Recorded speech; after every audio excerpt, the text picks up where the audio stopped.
Friends, welcome back to Sunitha's channel. ಇವತ್ತಿನ recipe ಬಂದುಬಿಟ್ಟು ಹೀರೆಕಾಯಿ ಎಣ್ಗಾಯಿ, ಉತ್ತರ ಕರ್ನಾಟಕದ ಸ್ಪೆಷಲ್ ಅಂತಲೇ ಹೇಳ್ಬೋದು. ಇದು ರೊಟ್ಟಿಗೆ, ಚಪಾತಿಗೆ, ಮುದ್ದೆಗೆ, ಅನ್ನಕ್ಕೆ ಬೆಸ್ಟ್ ಕಾಂಬಿನೇಷನ್ ಅಂತಲೇ ಹೇಳ್ಬೋದು. ಬನ್ನಿ ಹಾಗಿದ್ರೆ ಯಾವ ರೀತಿಯಾಗಿ ಮಾಡೋದು ಅಂತ ನೋಡೋಣ. ನಾನಿಲ್ಲಿ ಒಂದೆರಡು ಹೀರೆಕಾಯಿನ ತೊಗೊಂಡಿದ್ದೀನಿ. ಅದನ್ನು ನೋಡಿ ನೀಟಾಗಿ ತೊಳೆದ್ಬಿಟ್ಟು ಈ ರೀತಿ ಮೇಲ್ಗಡೆ ಇರೋ ಸಿಪ್ಪೆನೆಲ್ಲ ತಕ್ಕೋಬೇಕು. ಈ ಸಿಪ್ಪೆಯಲ್ಲೂ ಸಹ ಒಂದು ಚಟ್ನಿ ರೆಸಿಪಿಯನ್ನು ಮಾಡ್ಬೋದು.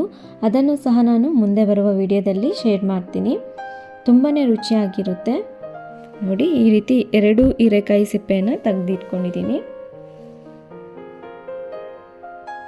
ನೋಡಿ, ಈ ರೀತಿ ತೆಗ್ದಾದ್ಮೇಲೆ ಒಂದ್ಸರಿ ಈ ತೊಟ್ಟನ್ನು ಕಟ್ ಮಾಡಿಕೊಂಡು ಅದನ್ನು ಒಂದ್ಸರಿ ಟೇಸ್ಟ್ ಮಾಡಿ ನೋಡಬೇಕು. ಕಹಿ ಏನಾದರೂ ಇದ್ದರೆ ಅದನ್ನು ಬಿಸಾಕಬೇಕಾಗುತ್ತೆ. ಸರಿಯಾಗಿದ್ದರೆ ಎಲ್ಲದನ್ನು ಈ ರೀತಿಯಾಗಿ ಒಂದು ಸ್ವಲ್ಪ ಮೀಡಿಯಮ್ ಸೈಜಲ್ಲಿ ಕಟ್ ಮಾಡ್ಕೋಬೇಕು. ಅದನ್ನು ಕಟ್ ಮಾಡ್ಕೊಂಡಾದಮೇಲೆ ನೋಡಿ, ಈ ರೀತಿ 4 ಭಾಗ ಮಾಡ್ಕೋಬೇಕು. ಅಂದರೆ ಪೂರ್ತಿ ಕಟ್ ಮಾಡ್ಕೋಬಾರ್ದು, ಒಂದು ಸ್ವಲ್ಪ ಆ ರೀತಿ ಕಟ್ ಮಾಡಿಕೊಂಡ್ರೆ ಸಾಕಾಗುತ್ತೆ. ಅದೇ ರೀತಿ ನಾನು ಎಲ್ಲ ಹೀರೆಕಾಯಿನ ಕಟ್ ಮಾಡ್ಕೊಂಡಾದಮೇಲೆ ಒಂದು ಬಾಣಲೆನ ಇಟ್ಬಿಟ್ಟು 1-2 ಸ್ಪೂನಷ್ಟು ಎಣ್ಣೆನ ಹಾಕ್ಕೊಂಡು ಹೀರೆಕಾಯಿನೆಲ್ಲ ಹಾಕ್ಕೊತಾ ಇದ್ದೀನಿ. ಇದನ್ನು ಫಸ್ಟ್ ನಾವು ಈ ರೀತಿಯಾಗಿ ಫ್ರೈ ಮಾಡಿ ಇಟ್ಕೋಬೇಕು. ಈ ರೀತಿ ಫ್ರೈ ಮಾಡ್ಕೊಳೋದ್ರಿಂದ ಎಣ್ಣೆಯಲ್ಲಿ ಹೀರೆಕಾಯಿ ಬೇಗನೆ ಸಾಫ್ಟಾಗಿ ಬೆಂದುಬಿಡುತ್ತೆ. ಇಲ್ಲಾಂದರೆ ಮಸಾಲೆ ಜೊತೆ ಅಷ್ಟೊಂದು ಚೆನ್ನಾಗಿ ಬೇಗನೆ ಅದು ಬೇಯೋದಿಲ್ಲ. ಹಾಗಾಗಿ ನಾನು ಈ ರೀತಿ ಮುಂಚೆನೇ ಫ್ರೈ ಮಾಡಿ ಇಟ್ಕೊತೀನಿ. ನೋಡಿ, ಈ ರೀತಿ ಕಲರ್ ಚೇಂಜ್ ಆಗೋವರೆಗೂ ಫ್ರೈ ಮಾಡಿಕೊಂಡ್ರೆ ಸಾಕಾಗುತ್ತೆ. ಜಸ್ಟ್ ಈ ರೀತಿ ಫ್ರೈ ಮಾಡ್ಕೊಂಡಾದ್ಮೇಲೆ ಇದನ್ನೆಲ್ಲ ತೆಗೆದುಬಿಟ್ಟು ಒಂದು ಪ್ಲೇಟಲ್ಲಿ ಇಟ್ಕೊಳ್ಳೋಣ. ನೋಡಿ, ಈಗ ಅದೇ ಬಾಣಲೆಯಲ್ಲೇ ನಾನೀಗ 1-2 ಸ್ಪೂನಷ್ಟು ಶೇಂಗಾ ಬೀಜನ ಹಾಕ್ಕೊತಾ ಇದ್ದೀನಿ. ಇದನ್ನು ಸ್ವಲ್ಪ ಲೈಟಾಗಿ ಕಲರ್ ಚೇಂಜ್ ಆಗೋವರೆಗೂ ಫ್ರೈ ಮಾಡ್ಕೋಬೇಕು. ಅದರಲ್ಲೇ ಈಗ ನಾನು ಸ್ವಲ್ಪ ಮೆಣಸಿನ್ಕಾಯಿನ, ಒಂದು 5-6 ಮೆಣಸಿನ್ಕಾಯಿನ ಹಾಕ್ಕೊತಾ ಇದ್ದೀನಿ. ನೀವು ಬೇಕಿದ್ದರೆ ಖಾರನೂ ಸಹ ಯೂಸ್ ಮಾಡ್ಕೋಬೋದು, ಕೆಂಪು ಖಾರನ. ಮತ್ತು ಸ್ವಲ್ಪ ಹಸಿಶುಂಠಿಯನ್ನು ಹಾಕ್ಕೊಂಡೆ, 1-2 ಸ್ಪೂನಷ್ಟು ಬೆಳ್ಳುಳ್ಳಿಯನ್ನು ಹಾಕ್ಕೊಂಡೆ, ಮತ್ತು ಸ್ವಲ್ಪ ಕರಿಬೇವನ್ನು ಹಾಕ್ಕೊಂಡೆ, 1-2 ಸ್ಪೂನಷ್ಟು ಬಿಳಿ ಎಳ್ಳನ್ನು ಹಾಕ್ಕೊತಾ ಇದ್ದೀನಿ, ಮತ್ತು 1-2 ಸ್ಪೂನಷ್ಟು ಒಣ ಕೊಬ್ಬರಿಯನ್ನು ಹಾಕ್ಕೊತಾ ಇದ್ದೀನಿ. ಒಣ ಕೊಬ್ಬರಿ ನಿಮಗೆ ಬೇಡ ಅಂದರೆ ನೀವು ಸ್ಕಿಪ್ ಮಾಡ್ಕೋಬೋದು. ಅದೆಲ್ಲ ಫ್ರೈ ಮಾಡ್ಕೊತಾ ಇರುವಾಗ ಸ್ವಲ್ಪ ಕೊತ್ತಂಬರಿಯನ್ನು ಸಹ ಹಾಕ್ಕೊತಾ ಇದ್ದೀನಿ. ಇದೆಲ್ಲ ಹಾಕ್ಕೊಂಡು ಒಂದು ಸ್ವಲ್ಪ ಲೈಟಾಗಿ ಫ್ರೈ ಮಾಡಿಕೊಂಡ್ರೆ ಸಾಕಾಗುತ್ತೆ. ನೋಡಿ, ಜೀರಿಗೆಯನ್ನು ನಾನು ಮುಂಚೆನೇ ಹಾಕ್ಕೋಬೇಕಿತ್ತು, ಮರ್ತೋಗಿದೆ. ಈಗ ಹಾಕ್ಕೊತಾ ಇದ್ದೀನಿ. ಇದೆಲ್ಲ ಹಾಕ್ಕೊಂಡು ಮಿಕ್ಸ್ ಮಾಡ್ಕೊಂಡಾದಮೇಲೆ ಸ್ವಲ್ಪ ಗ್ಯಾಸನ್ನು ಆಫ್ ಮಾಡಿಕೊಂಡು ಇದನ್ನು ತಣ್ಣಗೆ ಮಾಡ್ಕೋಬೇಕು. ತಣ್ಣಗಾದಮೇಲೆ ಒಂದು ಮಿಕ್ಸಿ ಜಾರ್ಗೆ ಹಾಕ್ಕೊಂಡಿದ್ದೀನಿ. ಇದರಲ್ಲೇ ನಾನೀಗ ಹುಣಸೆ ಹಣ್ಣನ್ನು ಹಾಕ್ಕೊತಾ ಇದ್ದೀನಿ, ಮತ್ತು ಸ್ವಲ್ಪ ಬೆಲ್ಲನ ಹಾಕ್ಕೊತಾ ಇದ್ದೀನಿ. ಬೆಲ್ಲ ಬೇಡ ಅಂದರೆ ಸ್ಕಿಪ್ ಮಾಡ್ಕೋಬೋದು.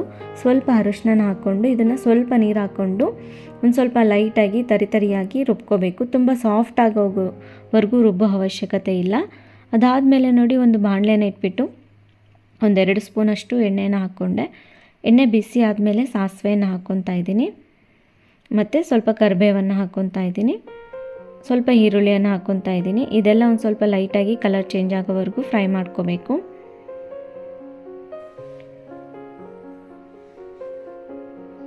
ನೋಡಿ, ಈಗ ಹೀರೆಕಾಯಿನ ನಾವು ಫ್ರೈ ಮಾಡಿ ಇಟ್ಕೊಂಡಿರ್ತೀವಲ್ಲ, ಅದನ್ನು ಹಾಕ್ಕೊಂಡ್ಬಿಟ್ಟು ರುಚಿಗೆ ತಕ್ಕಷ್ಟು ಉಪ್ಪನ್ನು ಹಾಕ್ಕೊಂಡು ಮಿಕ್ಸ್ ಮಾಡ್ಕೊಳ್ಳೋಣ.